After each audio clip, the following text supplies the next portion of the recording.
मैंने वेबसाइट पे ये रजाकारों को, टाइगर फोर्स को इकट्ठा करना शुरू किया। इसकी मेंबरशिप लोग कर रहे हैं। पहले से ही हमारे पास एक टाइगर फोर्स के रजाकार थे, तो पहले तो हम एक बड़ी फोर्स जमा कर रहे हैं जो हुकूमतों की मदद करेगी, उन इलाकों में जाएगी, और बड़े बड़े इलाके हैं जो पानी के नीचे हैं, तो हुकूमतों की मदद करेगी ताकि हम उन मुतासरीन की मदद करें। दूसरा, मैं कल शाम को, कल नहीं, पीर की शाम को, परसों शाम को मैं एक टेलीथॉन करूंगा, पैसा इकट्ठा करूंगा इंशाल्लाह। सारे जो पाकिस्तानी इधर भी रहते हैं और जो बैरून मुल्क पाकिस्तानी हैं, और वो पैसा इकट्ठा करके हम हुकूमतों के, पंजाब और पख्तूनख्वा की हुकूमतों का फंड,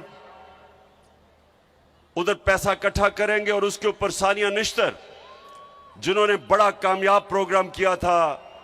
जब कोरोना के दौर में हमने एक एहसास का प्रोग्राम किया था, सारी दुनिया ने उसे माना था,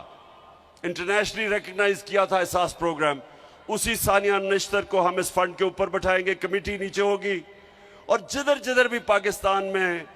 कोशिश करेंगे कि जिधर जिधर लोगों को जरूरत है उधर हम उसके मुताबिक, कि जिधर मुस्तहिक लोग हैं उसके मुताबिक हम ये फंड देंगे।